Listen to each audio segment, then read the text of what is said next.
இன்றைக்கி நம்ம mutton soup வைக்க போகிறோம்.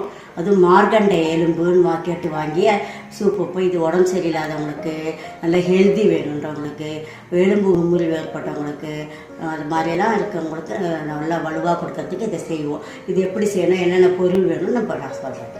ஃபஸ்ட்டு பாருங்கள், மார்கண்டை எலும்புன்னு இப்படி எலும்போடு மட்டன் இருக்கும். அந்த கடையில் கேட்டிங்கன்னா கொடுப்பாங்க. அது 1/2 கிலோ வாங்கியிருக்கேன். அதே இதில் போட்டுறேன். இதை எப்பவும் போல் எலுமிச்சம்பழம், உப்பு, மஞ்சத்தூள் போட்டு நல்லா 3 தடவை அலசி இந்த மாதிரி நல்லா வர வச்சுக்கணும்.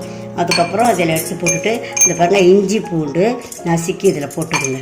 மிளகாத்தூள் காரம் ரொம்ப இருக்கக்கூடாது. சூப்புன்றதால சும்மா ஒரு 1/2 ஸ்பூன் போட்டிங்கன்னா போதும். குழம்பு மிளகாத்தூள் தான் போடணும், அதுவும் 1/2 ஸ்பூன் தான் போடணும். மஞ்சத்தூள் 1/2 ஸ்பூன். நம்ம நிறைய தண்ணி ஊற்றி சூப்பாக வைக்க போகிறோம், அதனால அதுக்கு 1 ஸ்பூன் உப்பு போடுறேன். பார்த்துட்டு கூட நீங்கள் எக்ஸ்ட்ரா அதில் போட்டுக்கலாம். பாருங்கள், ஒரு பெரிய வெங்காயம் நல்லா இந்த மாதிரி நீட்டாக நைஸாக அரிஞ்சு இதில் போட்டுருங்க. 3 தக்காளி, அதுவும் ரஃப் சாப் தான் பண்ணியிருக்கேன். தண்ணி நிறைய ஊற்றுங்க, ஏன்னா சூப்புன்றதால நமக்கு நிறைய தண்ணி வேணும். இந்த தண்ணி ஊற்றுங்க. மேலே தண்ணி வேணா அப்புறம் போட்டுக்கலாம். கிட்டத்தட்ட 3 டம்ளர் தண்ணி ஊற்றிருக்கேன். குக்கர் மூடி போட்டு வெயிட் போட்டு நல்லா வேக விடணும். 2 விசில் வெந்த பிறகு சிம்மில் 10லேருந்து 15 நிமிஷம் வேக விடுங்க. நல்லா குழைய வேகணும். 15 மினிட்ஸே விட்டுருங்க. நம்ம சூப்புக்கு எலும்பு வாங்கி நல்லா 2 விசிலும் 15 நிமிஷமாக வேக வச்சாச்சு. என்னென்ன பொருள் வேணும்னு சொல்கிறேன். சோம்பு, பட்டை, லவங்கம், பிரிஞ்சி இலை, சின்ன வெங்காயம் போடுங்க. அதில் ஒரு 10 சின்ன வெங்காயம் இப்படி நைஸாக அரிஞ்சு வச்சுக்கோங்க. எண்ணெய் ஊற்றுறதுக்கு பதிலாக பட்டர் போடுங்க. ரொம்ப சூப்புக்கு எப்போவுமே அதான் போடணும், நல்லாயிருக்கும். Butter 1 spoon. அப்புறம் இஞ்சி பூண்டு நசுக்கி வச்சுருக்கேன். அதுக்கப்புறம் கருவேப்பிலை, கொத்தமல்லி, புதினா கட் பண்ணி வச்சுருக்கேன். லெமன் புளிப்பு வேணுன்றவங்க புளியத்துக்காக தனியாக வச்சுருக்கேன். அதுக்கப்புறம் சோம்பு 1/2 ஸ்பூன், சீரகம் 1 ஸ்பூன், மிளகு 1 ஸ்பூன் இடித்து தாளிப்பில் போடணும். அதுக்கப்புறம் 1 மிளகா வேணுன்றவங்க, இது ஆப்ஷன், 1 மிளகா வேணுன்னா காரம் வேணுன்றவங்க போடுங்க, இல்லைன்னா போடாதீங்க, அது உங்கள் இஷ்டம். பெப்பர் அண்ட் சால்ட்டு எக்ஸ்ட்ராவாக வேணுன்றவங்க மேலே தூவிக்கிறதுக்கு இதை வச்சுருக்கேன். இதான் இப்போ நம்ம தாளிப்பு எப்படி செய்யணும், என்ன பண்ணணும்னு காட்டுறோம். மார்கண்டை எலும்பு வாங்கி அது உப்பு, காரம், தக்காளி, வெங்காயம், இஞ்சி பூண்டெல்லாம் போட்டு நல்லா குழைய வேக வச்சாச்சு. இதை இந்த எலும்பு சாரெல்லாம் வர்றதுக்காக இதை மத்து வச்சு இப்படி மத்திச்சு விடுங்க. கடாயை அடுப்பில் வச்சுட்டு 1 ஸ்பூன் பட்டர் போட்டேன்.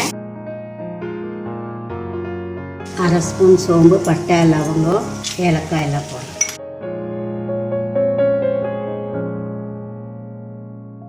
நல்லா பொரிஞ்சிச்சு பட்டை, லவங்கம், ஏலக்காய் இதெல்லாம். இப்போது இஞ்சி பூண்டு போடுறேன்.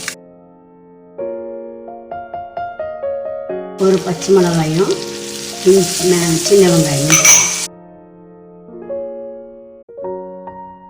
வெங்காயம் நல்லா வதங்கிடுச்சு. அதோட மிளகு, சீரகம், சோம்பு இடித்து போடுறேன். கருவேப்பிலை போடுறேன். இதில் இந்த மசித்த மத்தாளம் லேசாக மசித்த எலும்பு சாறு, எலும்பு அந்த கிரவி பாருங்க. இது ஒரு கொதி நல்லா வரணும், எல்லாம் சேர்ந்து ஒரு கொதி கொதிக்கணும். இப்போ நீங்கள் உப்பு காரம்லாம் இப்போ டேஸ்டெல்லாம் நீங்கள் இப்போ பார்த்துக்கலாம். கமகமன் வாசனை சூப்பராக இருக்குது. புதினா, கொத்தமல்லி, கருவேப்பிலை எல்லாம் மேலே அழகாக தூவிருக்கேன். கட் பண்ணி எடுத்து வரேன். இப்போ சுவிட்ச் ஆஃப் பண்ணிடுறேன். அவ்வளோதான். அதெல்லாம் மட்டன் சூப் ரெடி ஆயிடுச்சு. இப்போ லெமனும் வச்சுருக்கேன், பெப்பர் சால்ட் வச்சுருக்கேன். எக்ஸ்ட்ராவாக வேணுன்றவங்க லெமன் புழிஞ்சிட்டு பெப்பர் சால்ட் புழிஞ்சு சாப்பிட்லாம். இது ரொம்ப நல்லா இருக்கும். நீங்கள் ட்ரை பண்ணி பாருங்கள். நான் சொன்ன மாதிரி அதே அளவில் செய்யுங்க, சூப்பராக வரும். அது எப்படி இருக்கும் செஞ்சு பார்த்துட்டு எனக்கு கமெண்ட் பண்ணுங்கள். இந்த வீடியோ பார்த்ததற்கு நன்றி. இந்த ரெசிபி உங்களுக்கு பிடிச்சிருந்தால் லைக் பண்ணுங்கள், ஷேர் பண்ணுங்கள். என்னுடைய சேனலுக்கு சப்ஸ்கிரைப் பண்ணுங்கள். பெல் பட்டன் அழுத்துனீங்கன்னா புதுசாக அப்லோட் பண்ணுற வீடியோ உங்கள் நோட்டிஃபிகேஷனுக்கு வரும். உங்களுக்கு புது ரெசிபீஸோ இல்லை ஏதாவது கொஷின்ஸோ இருந்தால் கமெண்ட் செக்ஷன்ஸில் கொடுங்க. நன்றி.